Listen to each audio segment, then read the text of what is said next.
Well, guys, we've been dealing with a few power issues over the last week or so. If you follow my other channel, then I did talk about that a little bit. But what it boils down to is during the winter, your power goes down. Whereas usually I can draw, 200 or more or 2,000 or more watt hours off of the solar panel. Because of the angle of the sun, on a bright sunny day, I'm only able to draw 900, which is a fine, respectable amount. However, right now, it's a cloudy day. Well, it was a cloudy day. All day until the last hour when the sun is so low to be effective. And so what happened with that is I only drew in 400 watt hours of power today, which is a very, very small amount. And so I'm at risk right now of running out of battery power.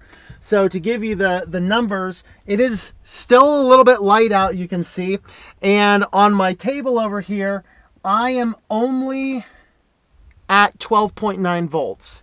And the sun is too low to draw anything else in. And so the fact that our voltage is so low as we are starting right now, that is a serious problem, whereas I'm not going to be as able to do any work tonight.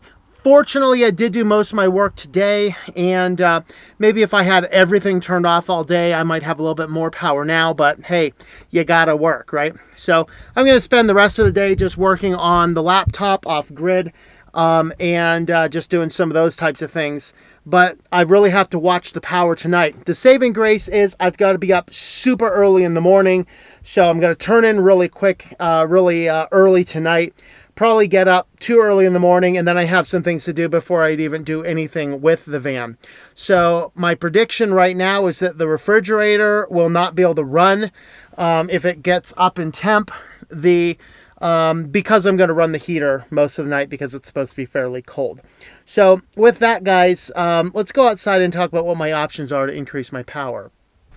All right, so what are your options when you're running low in power? First, to determine why you're running low in power. In my case, it's because we're getting some cloudy days. It's not super cloudy now, but literally all day was cloudy. I was still drawing enough power, but it was enough power to work and still bring the batteries up a little bit as long as I didn't turn on the big computer. Right now, though, we are at risk of running the power down overnight. And so I'm going to see if there's anything I can do to mitigate that at all. So in my case, I have so much solar on the roof that generally I'm okay with up to 2 days of cloud, which isn't a problem. The issue is it's the very low angle of the sun right now, whereas the maximum amp draw I'm seeing is maybe about 10 to 15 amps. And that is actually pretty low. And so what I'm looking at doing right now is there's two things that can help you out when you have lower power. One of those is installing a DC to DC charger. That's something that I was thinking about doing and decided that I was not going to do it simply because of the fact it requires adding some extra connections to your engine into the battery ties. I didn't necessarily want to mess with that. I'm rethinking that. The second option is a generator. Now, I had purchased a generator. However, the generator I purchased was gasoline. I did not do enough research into generators. So a note to self, if you are getting ready and getting prepped up, research your generators. I think the only type of generator that ever ran through my mind is a gasoline generator. The problem is you have to carry gas, and you cannot do that inside the compartment of the van. And so you'd have to have an external cart or mount it to the ceiling or to the roof or something like that. Since I don't want my van to look like a camper van as much as possible, I did not want to carry anything extra. So I don't carry an external cart. I don't mount anything else on the roof. These are decisions that I have made. And it's mostly for maximum stealth, so I can be very stealthy in a city. I can have everything that I need in the middle of nowhere. But what I didn't realize is that there are diesel and propane generators. You can also retrofit many gas generators with propane. So that is one option I'm thinking of. However, the generator that I do have is still slightly larger than I would like to have on board. But I'm thinking about just picking up a external propane generator. The diesel ones tend to be a lot larger, and with being that much larger, I don't really want to carry a giant generator with me.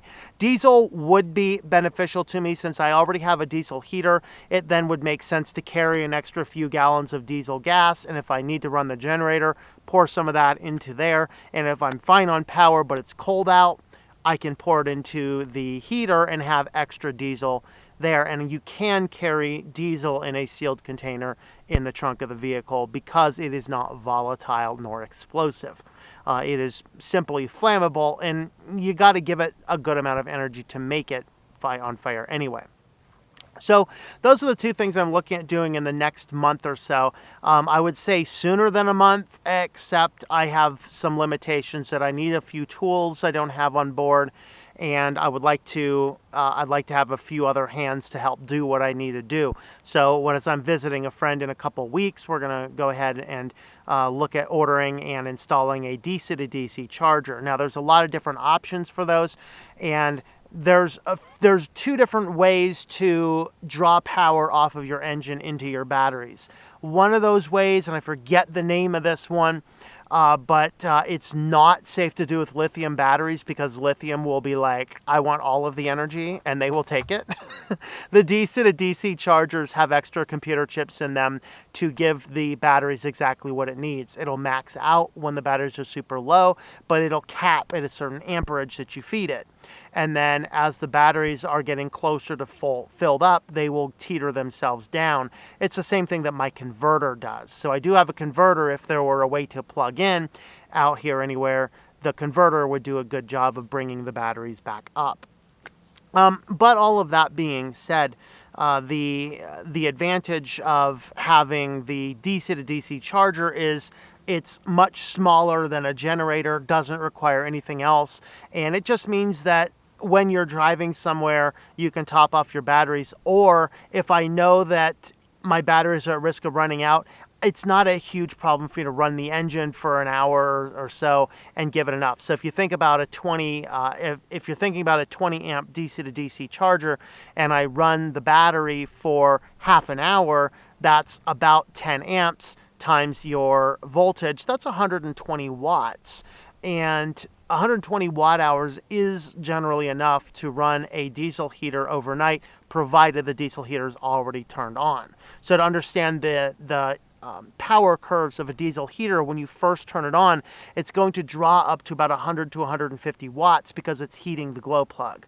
Once the glow plug is heated, then the diesel engine will keep the glow plug hot, and it no longer draws any power to heat the diesel fuel. The only power draw is going to be your fan. Set your diesel heater on a lower setting. It's going to use a very insignificant amount of power overnight. So that's actually what you do with that. So the advantage of the DC to DC charger is few extra components, and it's going to get you through what you need it to get you through.